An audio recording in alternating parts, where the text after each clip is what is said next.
नमस्कार श्रोताओं, आप सुन रहे हैं अनसुलझे किस्से रेलगाड़ी के। मैं हूं आपका मेजबान अनिल और आज हम बात करेंगे एक ऐसी रहस्यमयी घटना की जो दिसंबर 2022 में शामली से दिल्ली जाने वाली एक रेलगाड़ी में घटी। हमारी कहानी शुरू होती है एक सर्द दिसंबर की रात से। एक यात्री अपने गांव शामली से पुरानी दिल्ली अपने घर वापस जा रहा था। उस रात रेलगाड़ी शामली से रात 8 बजे निकली, लेकिन रास्ते में कई बार रुकने के कारण बागपत पहुंचते पहुंचते रात के 11 बज गए थे। सर्दियों की इस ठंडी रात में ज्यादातर यात्री बागपत से पहले ही उतर चुके थे। प्रत्येक डब्बे में मुश्किल से 1-2 यात्री ही बचे थे। हमारे यात्री के डब्बे में भी केवल वह और एक और व्यक्ति था। वह दूसरा व्यक्ति शुरू से ही कंबल ओढ़े सो रहा था। यात्री ने उसका चेहरा नहीं देखा था, लेकिन उसकी मौजूदगी से थोड़ा सुरक्षित महसूस कर रहा था। जैसे जैसे रेलगाड़ी आगे बढ़ी, वह बागपत से निकलकर लोनी के आसपास पहुंच गई, जहां वह काफी देर तक खड़ी रही। यात्री ने खिड़की से बाहर देखा। चारों तरफ सन्नाटा और अंधकार था। मोबाइल में समय देखा तो रात के 12:03 हो चुके थे। अचानक उसके पास वाली सीट पर सोया हुआ व्यक्ति जाग गया। उसने अपना कंबल फर्श पर फेंक दिया और अपने सिर को गोल गोल घुमाने लगा। इस अजीब व्यवहार से हमारा यात्री भयभीत हो गया। उसने देखा कि उस व्यक्ति की आंखें जानवर की तरह चमक रही थी। वह जमीन पर कुत्ते की तरह अपने दोनों हाथ आगे रखकर घुटनों को जमीन पर टिकाकर बैठ गया था। उसकी जीभ तेजी से अंदर बाहर हो रही थी और उसके मुंह से लार और थूक टपक रहा था। अपनी जान बचाने के लिए हमारा यात्री दूसरे डब्बे में भाग गया, लेकिन वहां भी कोई नहीं था। जैसे ही रेलगाड़ी फिर से चलने लगी, वह तीसरे डब्बे में पहुंचा, जहां उसे 2 यात्री बातें करते हुए मिले। वह हांफते हुए उनके पास पहुंचा और जब उसकी सांसें सामान्य हुई तो उन लोगों ने उससे पूछा कि क्या हुआ। घबराए हुए यात्री ने पूछा कि आप भूत प्रेत और आत्माओं को मानते हैं।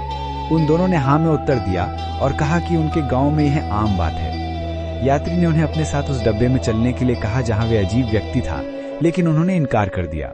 इसके बजाय उनमें से एक ने एक और रहस्यमयी घटना का वर्णन करना शुरू किया जो उन्होंने पिछले हफ्ते इसी रेलगाड़ी में अनुभव की थी। उसने बताया कि वे दोनों रात में इसी रेलगाड़ी से अपने घर लौट रहे थे। रेलगाड़ी में बहुत कम यात्री थे और वे एक खाली डब्बे में बैठ गए और सो गए। करीब 1.5 घंटे बाद उन्हें पास के शौचालय के दरवाजे के जोर जोर से खुलने और बंद होने की आवाजें सुनाई दी। पहले तो उन्होंने सोचा कि शायद कोई यात्री शौचालय में फंस गया हो और उसकी मदद करनी चाहिए, इसलिए वे दोनों एक दूसरे का हाथ पकड़कर शौचालय की तरफ बढ़े। उन्होंने आवाज लगाई, पूछा कि क्या सब ठीक है, लेकिन कोई जवाब नहीं आया। फिर भी वे आगे बढ़ते रहे और आखिरकार शौचालय के सामने पहुंच गए। वहां उन्होंने देखा कि वो भारी दरवाजा बिना किसी हवा के अपने आप खुला और बंद हो रहा था। उन्होंने शौचालय के अंदर जाकर देखा, लेकिन वो खाली था।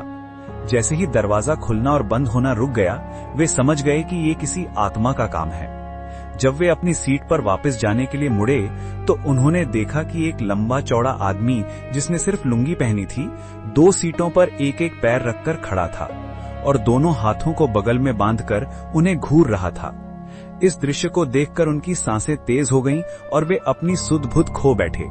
खतरा देखते ही वे डब्बे की दूसरी तरफ भागे और रेल के साथ वाले खाली मैदान में कूद गए। चूंकि रेलगाड़ी रुकी हुई थी, इसलिए उन्हें दूसरे डब्बे में जाने में ज्यादा परेशानी नहीं हुई।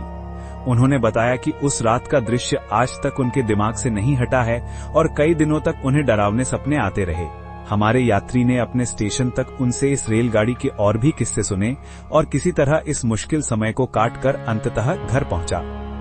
इस कहानी को सुनकर हम कई सवालों पर विचार कर सकते हैं। क्या वास्तव में भूत प्रेत होते हैं, या फिर ये घटनाएं मानसिक भ्रम, थकान या डर के कारण होती हैं?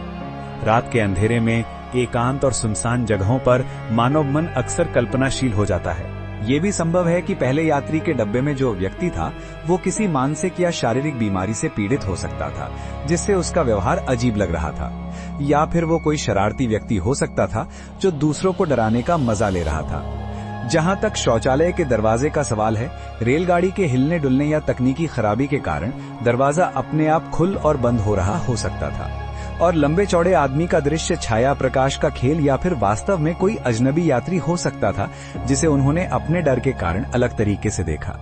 अंत में इन अनसुलझे किस्सों को समझने के लिए हमें खुले दिमाग से सोचने की आवश्यकता है। हो सकता है कि कुछ घटनाएं वास्तव में अलौकिक हों या फिर उनके पीछे कोई वैज्ञानिक या मनोवैज्ञानिक स्पष्टीकरण हो। जब तक हम निश्चित रूप से जान नहीं लेते, तब तक ये किस्से अनसुलझे ही रहेंगे। आज के पॉडकास्ट के लिए आपका धन्यवाद। अगर आपके पास भी ऐसे ही कोई अनसुलझे किस्से हैं तो हमें जरूर बताएं। मैं अनिल अनसुलझे किस्से रेलगाड़ी से विदा लेता हूं। फिर मिलेंगे अगले एपिसोड में। तब तक के लिए सुरक्षित यात्रा करें और रात की रेलगाड़ियों में सावधान रहें। नमस्कार।